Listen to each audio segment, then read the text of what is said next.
থেকে দুধই পড়বে, পানি থাকলে পানি পড়বে, যদি কিছুই না থাকে কিছুই বলেন পড়বে কি? আমার মা বোনেরা, আপনি সিরিয়াল দেখতে দেখতে আপনি বিছনায় ঘুমাইবেন, ঘুমের মধ্যে দেখবেন আপনি সিরিয়াল দেখতেছেন, ঠিক না বেঠিক? আপনি জিকির করবেন, কোরআন তেলাওয়াত করবেন, সূরা মুলক পড়বেন। আপনি সূরা মুলক প্রতিদিন তেলাওয়াত করে যখন বিছনায় শুবেন, সূরা মুলক আপনার সঙ্গে এসে রাত্রে কথা বলবে। সুবহানাল্লাহ বলবেন না? সূরা মুলক তেলাওয়াত করতে করতে আপনি মৃত্যুবরণ করবেন। আপনার কবরের মধ্যে চারিদিককার মাটি যখন চাপ দিতে আসবে, এই চারিদিককার মাটি যখন চাপ দিতে আসবে, এই সূরা মুলক তখন পাখি রূপ ধারণ করবে। সুবহানাল্লাহ বলেন। কি রূপ ধারণ করবে? এই ভারত থেকে যে সিরিয়ালগুলো প্রত্যেকটা ঘরে ঘরে পাঠিয়ে দিয়েছে, এই যে ডিস্ক লাইনগুলো আমার মা বোনেরা প্রতি মাসে 200-300 টাকাগুলো মাসে মাসে দেন না? বলেন দেন না? এ মা, ওই টাকাগুলো আপনি ওই ডিস্ক লাইন দিয়েছেন, ওই সিরিয়ালগুলো দেখেন, ওই সিরিয়াল দেখা মানে যে টাকা দিয়ে আপনি ওই লাইনটা নিয়েছেন, জাহান্নামের টিকিট কাটছেন। কিসের টিকিট বলেন? জাহান্নামের টিকিট কাটছেন। লক্ষ্য করেন গো মা, আল্লাহর পথে চলেন, আল্লাহ আল্লাহ করতে করতে আল্লাহর ওলি হওয়া যায়। কথা বলেন ঠিক না বেটি? হওয়া যায় কি যায় না? খেয়াল রাখেন, আল্লাহ আল্লাহ করতে করতে আল্লাহর ওলি হওয়া যায়। কথা বলেন ঠিক না বেটি? ও মা, আপনাকে আল্লাহ চক্ষু দিয়েছেন সিরিয়াল দেখার জন্য নয়, আপনাকে আল্লাহ কান দিয়েছেন গান শোনার জন্য নয়, আল্লাহ আপনাকে জিহ্বা দিয়েছেন গীত গান গাওয়ার জন্য নয়, আল্লাহ পাক রব্বুল আলামিন আমাদের কপাল দিয়েছেন টিপ পড়ার জন্য নয়। মহান আল্লাহ পাক রব্বুল আলামিন আমাদেরকে যা দান করেছেন তার নিয়ামতের শুকরিয়া আদায় করার জন্য। এই যে শরীয়তপুরে মাহফিলে গেলে, শরীয়তপুর ঢুকলে শুধু মাজার আর মাজার আর মাজার। কোন মুসলমান যদি মাজারে যায় তার ঈমান নষ্ট হয়ে যাবে। কথা বলেন ঠিক কিনা? কোনো মাজারে সেজদা করা যাবে না। সেজদা করতে হবে কাকে? সেজদা পাওয়ার উপযুক্ত কে? এই জমিনের মধ্যে কোনো বুজুর্গি নাই, বুজুর্গি হলো মানুষের মধ্যে। কথা বলেন ঠিক কিনা? জমিনে কোনো বুজুর্গি নাই, বুজুর্গি হলো মানুষের মধ্যে। আল্লাহ পাক রব্বুল আলামিন বলেছেন শিরিক করতে পারবে না, শিরিকের গুনাহ করলে আমি আল্লাহ কখনো মাফ করব না। শিরিকের গুনাহ আল্লাহ মাফ করবে? আমি এই যে বাগেরহাট মাহফিলে গেলাম, এই গত মাসে বাগেরহাট মাহফিলে গেলাম, ওখানে যাওয়ার পরে দেখলাম মুখে দাড়ি, মাথায় টুপি, সুন্নতি লিবাস, হাত তুলে মাজারে কাঁদতেছে, হাত তুলে মাজারে কাঁদতেছে, বাবার কাছে দুইজন কাঁদতেছে।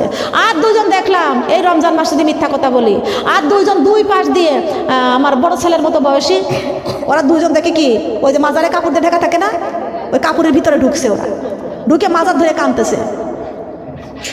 আমাকে বলছে আপনারা আইছেন বাবার দরবারে কিছু দিয়ে যান। কথা বললাম না, খালি শুধু দেখলাম, ঘুরে ঘুরে দেখলাম। একজন মহিলা ওখানে যা দেখলাম, ওই পুকুরে আবার কুমির বাস করে, কুমির আছে ওখানে, ওখানে কেউ নামে না। ওখানে লেখা আছে যে এইখানে এই পুকুরে কেউ গোসল করতে পারবেন না, এখানে হিংস্র কুমির আছে। আমি আর এক পাশে গেলাম, যেখানে মহিলাদের গোসলের জায়গা বানাইছে সেখানে গেলাম। সেখানে যাওয়ার পরে দেখতে পাইলাম যে ওখানে একজন মহিলা বুরকা টুরকা খুলে রাখেছে। আমি বললাম আপনি কি আমাকে দেখে বলছে আপনি কি গোসল করতে আইছেন? তাই আমি বললাম আমি 60 গম্বুজ, বাগেরহাট 60 গম্বুজ গেছিলাম। আমাকে বলছে আপনি কি গোসল করতে আইছেন, এই শিক্ষাগুলো আপনারা নেবেন, আপনি কি গোসল করতে আইছেন? আমি বলছি না, আমি গোসল করতে আসবো কেন, আমি তো বাসা থেকে গোসল করে আসছি। আপনি কি গোসল করতে আইছেন? বলে হ্যাঁ আমি গোসল করতে আইছি। কেন আপনি এখানে গোসল করতে আইছেন? আর একজন বেটি ঝাড়ু দিচ্ছে, ওইখানকার কর্মচারী মহিলা ঝাড়ু দিচ্ছে। আমি বললাম আপনি কেন এখানে গোসল করতে আইছেন? বলে আমি মানত করেছি। কিসের মানত করেছেন? আমি মানত করেছি এই জায়গা থেকে আমার অনেক রোগ, এখানে আমি গোসল করলে আমার রোগ ভালো হয়ে যাবে। আমি বললাম কোনো গ্যারান্টি আছে? এখানে আপনি গোসল করেন বেটি, উঠে বাড়ি যাও, বুরকা পরে বাড়ি যাও, বাড়ি তোমার টিউবওয়েল আছে, পুকুর আছে, সেখান থেকে পানি নিয়ে গোসল করো গা। আল্লাহ পাক রব্বুল আলামিন কোরআন শরীফের মধ্যে ঘোষণা করেছেন ওয়া নুনাজ্জিলু মিনাল কুরআনি মা হুয়া শিফাউ ওয়া রাহমাতুল লিল মুমিনিন। প্রত্যেকটা মুমিনদের জন্য কোরআন হলো রহমত, শেফা, সর্বরোগের ওষুধ হলো এই কোরআন শরীফ। বলেন সুবহানাল্লাহ। কোন ব্যক্তির পেটের মধ্যে ব্যথা হবে, সেই ব্যক্তি প্রতিদিন যদি ফজরের নামাজের পরে, জোহরের নামাজের পরে, আসরের নামাজের পরে, মাগরিবের নামাজের পরে, এশার নামাজের পরে এই সূরা ফাতিহা বিসমিল্লাহ সহ 7 বার পরে পানির মধ্যে ফু দিয়ে যদি ওই ব্যক্তি খায়, তার পেটের ব্যথা ভালো হয়ে যায়। সুবহানাল্লাহ বলবেন না? পেটের ব্যথা ভালো হয়ে যায়, পেটে ব্যথা থাকে। কোরআন হলো সর্বরোগের ওষুধ। সুবহানাল্লাহ। এই আমলগুলো আমাদের করতে হবে। খেয়াল করেন, লক্ষ্য করেন, যে বেটি ঝাড়ু দিচ্ছে ওই বেটি বলতো তুমি এখানে হুজুরগিরি দেখাতে আসছো। আমি বলি হুজুরগিরি আল্লাহ দেখাইতে বলছে, আমরা গোলাম একমাত্র আল্লাহর, আর কোরআন দিয়ে আমাদের জীবনটা করতে হবে। এখানে পানির মধ্যে কোনো বুজুর্গি নাই, বুজুর্গি হলো মানুষের মধ্যে। আমরা আল্লাহর কোরআন পড়বো, আমাদের মুখটা পবিত্র হয়ে যাবে। আমরা কোরআন চক্ষু দিয়ে কোরআন দেখবো, আমাদের চক্ষু পবিত্র হয়ে যাবে। আমরা হাত দিয়ে কোরআন ধরবো, আমাদের হাতটা পবিত্র হয়ে যাবে। আর আমাদের জীবনটা পা দিয়ে, পা থেকে মাথা পর্যন্ত এই কোরআনটা দিয়ে আমাদের জীবন গড়তে হবে। কি দিয়ে করতে হবে? আমি সিলেটে মাহফিলে গেলাম, সিলেটে শাহজালালের মাজার দেখতে গেলাম। সিলেটে শাহজালালের মাজার দেখতে পাইলাম অনেক মেয়েরা প্লাজো পরেছে, টাকনুর উপরে কাপড় পরা প্লাজো পরলে অনেক মেয়েদের টাকনু ঢাকে। অনেক মেয়েরা চুলগুলো সামনের দিকে কাটছে, ঠোঁটের মধ্যে লিপস্টিক নিয়েছে, এইখানে কাকড়া মারছে। শাহজালালের মাজারে গিয়েছে, দেওয়ালের সঙ্গে মাথা ডলতেছে আর বলতেছে, বাবা তোমার কাছে আইছি, আমাকে একটু বিদ্যা দাও। নিজের চোখে দেখে আসছি। আমিও গেছিলাম ইবাদতখানায়, ঢুকেছি, ওখানে ওযু করে 2 রাকাত নফল নামাজ পড়ে শাহজালাল রহমতুল্লাহ আলাইহি, উনি তো কোনো ভণ্ড না, উনি ভণ্ড না, উনি একজন সত্য, একজন খাঁটি আল্লাহর ওলি। সুবহানাল্লাহ। তা আল্লাহ বলেছে ওইখানে যাও, ওলির ওসিলাতে আমার কাছে চাও, আমি আল্লাহ মাফ করে দেব। কিন্তু ওলির কাছে কিছু চাইও না, ওলির কাছে চাইও না, তার ওসিলাতে চাও। আছে না? আল্লাহ বলেছে না ওসিলাতে চাও, কোন মাস সাদিকিন। আল্লাহ বলেছেন ওয়াবতাগু ইলাল ওয়াসিলা, তোমরা ওলির ওসিলাতে আমার কাছে চাও। আর ওলিরা তো সত্য, ওলিরা কখনো মরে না, ওলিরা কখনো মরে না। মরার পরে ওরা কি? জিন্দা। ওলিরা কখনো মরে না, ওলিরা কখনো শহীদ হয় না, শহীদ হয় কিন্তু ওলিদের কখনো গায়ের চামড়া পচে না। ওলিদের গায়ে যে কাফন দেওয়া হয়, কাফনটা পর্যন্ত পচে না। সুবহানাল্লাহ বলেন। কিন্তু কবরে যে ব্যক্তি শুয়ে আছে, ওই ব্যক্তির কাছে চাইও না, ওই ব্যক্তির ওসিলাতে আমি আল্লাহর কাছে চাও। সুবহানাল্লাহ। তবে যারা কবরবাসী হয়ে গেছে, সব কবরবাসীদের জন্য দোয়া করো, দরকার আছে কি আছে না? আছে কি আছে না? নামাজ হলো সঙ্গের সাথী, রোজায় ওই কবরের বাতি রে, ওই কবরে পাব মুক্তি, ওই কবরে পাব মুক্তি, কোরআনে প্রমাণ রে, ওই কবরে পাব মুক্তি, কোরআনে প্রমাণ রে। নামাজ হলো সঙ্গের সাথী, রোজায় ওই কবরের বাতি রে, ওই কবরে পাব মুক্তি, ওই কবরে পাব মুক্তি, কোরআনে প্রমাণ রে। হাসর মাঠে পাব মুক্তি, কোরআনে প্রমাণ রে। আল্লাহু আকবার। নামাজ হলো সঙ্গের সাথে, রোজা হলো কবরের বাতি। প্রমাণ আছে কোথায়? আছে না? কোরআনে প্রমাণ আছে না? লক্ষ্য করেন, খেয়াল করে শুনুন। এইখানে যাওয়ার পরে দেখতে পাইলাম এদের খাস করে পর্দা নাই, মাথার মধ্যে কাপড় নাই, ঠোঁটের মধ্যে লিপস্টিক নিয়া শাহজালালের মাজারে যায়, দেওয়ালের সঙ্গে কপাল ঘষে আর বলতেছে, বাবা আমারে বিদ্যা দাও। বিদ্যা দেওয়ার মালিক কি বাবা? বিদ্যা দেওয়ার মালিককে আল্লাহ কয়, বাবা আমার কাছে চাও না, আমার অলির কাছে চাও না, অলির ওসিলাতে চাও আমার কাছে। সুবহানাল্লাহ বলেন। খেয়াল করেন, লক্ষ্য করেন, ওই জায়গা থেকে আমার অন্তরের চক্ষু খুলে গেল। ওইখানে আল্লাহ পাক রব্বুল আলামিন আমাকে ওইখানে একটা বিদ্যা দান করলেন। সুবহানাল্লাহ বলেন। ওইখানে একটা বিদ্যা আমাকে দান করেছেন, সেটা বলবো? আমাদের পা থেকে মাথা পর্যন্ত আল্লাহ যে আমাদের যা যা দান করেছেন, সব দানগুলো গড়তে হবে কি দিয়া? কি দিয়া গড়তে হবে বলেন? একমাত্র এই কোরআন দিয়ে গড়তে হবে। সঙ্গে সঙ্গে এই ডায়েরিটা আমার কাছে থাকে, সর্বক্ষণ আমার কাছে কলম থাকবে, ডায়েরি থাকবে। যখন গাড়িতে থাকি সেখানে সঙ্গে সঙ্গে সেটা লিখে ফেলি। বলেন সুবহানাল্লাহ। সব কিছু আমি ডায়েরির মধ্যে লিখে থাকি। কথাগুলো ভালো করে কান লাগান, লক্ষ্য করে শুনেন। আমার সঙ্গে সবাই মিলে একটু বলতে হবে, একটু বলবেন। আমি সঙ্গে সঙ্গে লিখে ফেললাম, এই দুনিয়ার মানুষগুলো কি করতেছে, এই শিক্ষায় তো আমি জনগণকে দিচ্ছি। ওইখানে আমার অন্তরের চক্ষু খুলে গেল, আমার সবাইকে এই কথাটা বলার জন্য আমি ডায়েরিতে লিখে পড়লাম, এসো মোরা কোরআনে ধরি জীবনী গড়ি, সবার একদিনে মরতে হবে, যাইতে হবে কবর বাড়ি। এসো মোরা কোরআন ধরি জীবনী গড়ি, সবার একদিনে মরতে হবে, যাইতে হবে কবর বাড়ি। কোরআন জীবনের আশা, কবরে বাঁধিব বাসা, কোরআন জীবনের আশা, কবরে বাঁধিব বাসা। সঠিক মতো পড়লে কোরআন, সঠিক মতো পড়লে কোরআন, জান্নাত হবে আপন বাড়ি। এসো মোরা নামাজি পড়ি জীবনে গড়ি, সবার একদিনই মরতে হবে, যাইতে হবে। এসো মোরা নামাজি পড়ি জীবনে গড়ি, সবার একদিনই মরতে হবে যাইতে হবে কবরে বাড়ি। নামাজি জীবনের আশা কবরে বাঁধব বাসা, নামাজি জীবনের আশা কবরে বাঁধব বাসা। সঠিক মতো পড়লে নামাজ, সঠিক মতো পড়লে নামাজ, জান্নাত হবে আপন বাড়ি। এসো মোরা পর্দা করি জীবনে গড়ি, সবার একদিনই মরতে হবে যাইতে হবে কবরে বাড়ি। সুবহানাল্লাহ বলেন। আমার লেখাটা ঠিক হয়েছে? কোরআনের সঙ্গে মিল আছে? জীবন গড়তে হবে কি দিয়া? কথা বলেন। যে জীবনে কোরআন নাই ওই জীবনের কোনো দাম আছে নাকি বলেন? কোরআন ছাড়া কবরে গেলে কি কবর ভালোবাসবে, খাতের করবে? কোরআন ছাড়া কবরে গেলে কবর আমাদের খাতের করবে না। খেয়াল করেন, লক্ষ্য করেন। আপনি চলতে থাকবেন, না চললে, আপনি না গাইলে, আল্লাহর রাস্তায় আপনি না চললে আপনার ভিতরে কিছুই দিবে না। একটা দিন আমি স্বপ্ন দেখতে পাচ্ছি, আমি মাহফিলে যাচ্ছি, আমার মা আমার পাশে আছে, আর আমার মালেকা আপা আমার পাশে আছে। যিনি আমার হেড, আমার সঙ্গিনী, আমার জীবন একমাত্র, তিনি আমার জীবনে অনেক মহব্বত করছে আমাকে, যিনি আমার ফুফাতো ননদ, অনেক পরহেজগারী মানুষ, তাকে আমি বড় বোনের মতো সম্বোধন করি।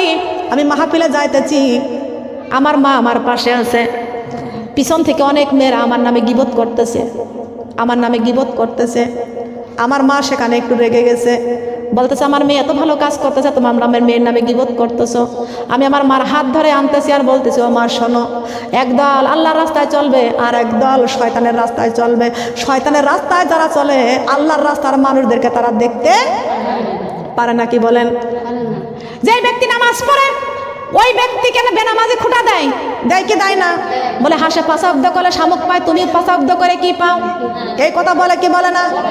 মানুষ যখন সেজদা করে তখন আল্লাহকে সেজদা করে, আর সেজদা যখন করে বান্দা, আল্লাহ তখন বান্দার উপরে খুশি হয়ে যায়। খুশি হয় কে? সেজদা করলে খুশি হয় কে? কোরআন পড়লে খুশি হয় কে? জিকির করলে খুশি হয় কে? দান করলে খুশি হয় কে? লক্ষ্য করেন, খেয়াল করে শুনেন।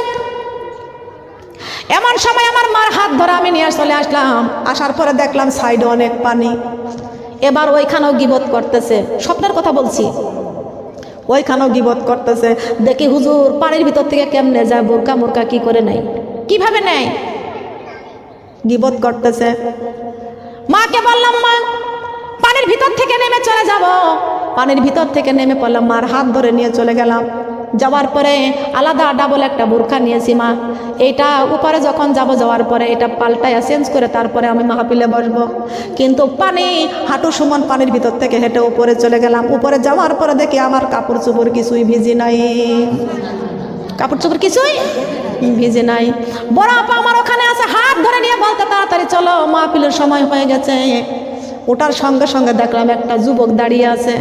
আহা, মনে হয় মা ফাতেমার সন্তান ইমাম হুসাইন। দেখতে পারবেন, আপনি চোখ বন্ধ করবেন, ঘুমের মধ্যে আপনি শুয়ে থাকবেন, ইতিহাসগুলো সব দেখতে পারবেন। আমি জিজ্ঞাসা করলাম এখানে যাওয়ার একটা কোনো যানবাহন পাওয়া যায় কিনা। বলে আপনারা তো মাহফিলে যাইতেছেন। বলে জি আমরা মাহফিলে যাইতেছি। বলে আপনাকে আগায় নিতে আসছি।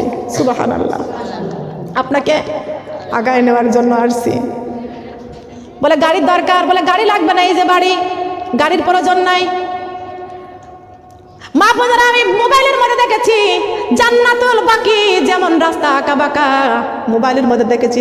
সোনার মদিনা এখন পর্যন্ত আমি যাইতে পারি নাই, নিয়ত করেছি যাওয়ার জন্য। আমি দেখতে পাচ্ছি জান্নাতুল বাকি রাস্তাটা যেইভাবে গিয়েছে, আমি যেই রাস্তা দিয়ে যাচ্ছি ওই জান্নাতুল বাকির মতো সুন্দর রাস্তাটা। সুবহানাল্লাহ বলবেন না?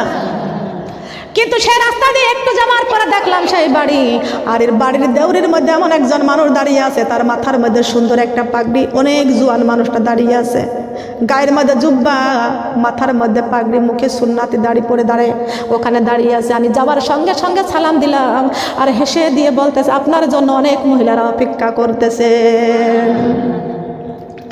সেখানে আমি চলে গেলাম। যাওয়ার পরে দেখলাম আমার জন্য, আমার মার জন্য, আমার আপার জন্য আর আমার জন্য একটা চেয়ার, আমার চেয়ারটা মাঝখানে রেখে দিয়েছে।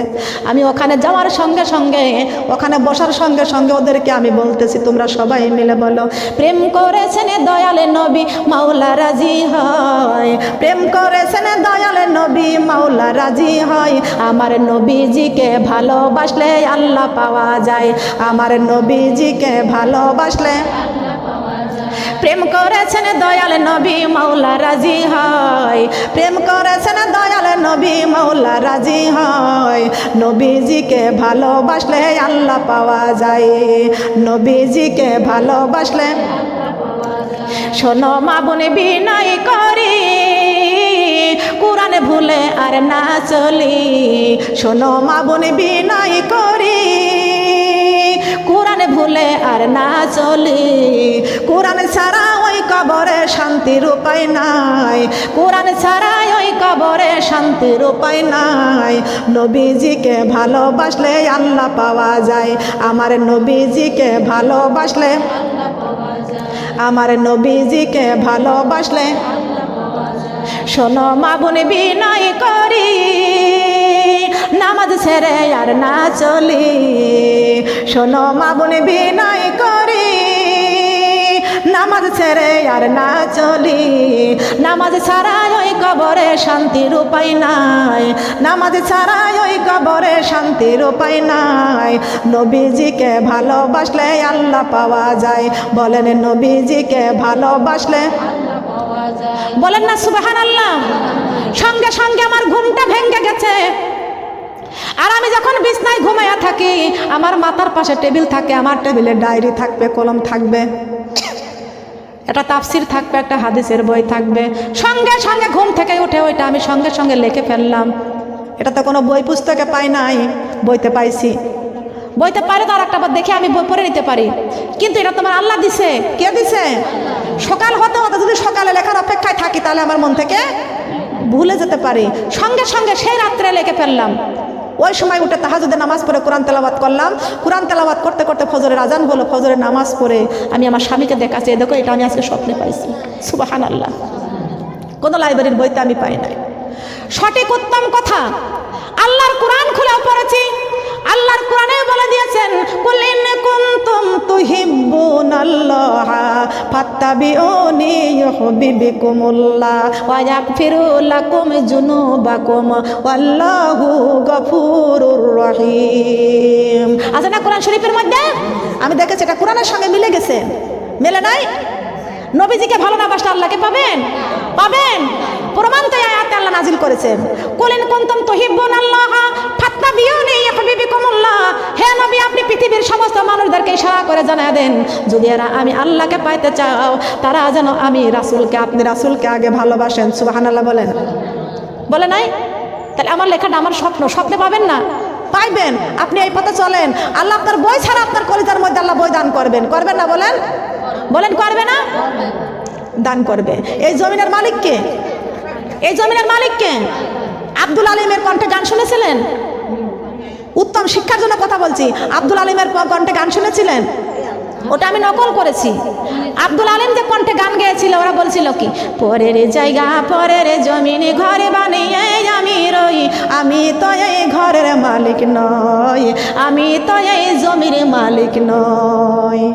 আমি খাজনা পাতি সবই দিলাম, তবু জমিন আমার হয়ে যে নিলাম। কথা বলেন ঠিক কিনা? খাজনা পাতি দিলে কখনো জমিন নিলাম হয়? হয়? বলেন হয়?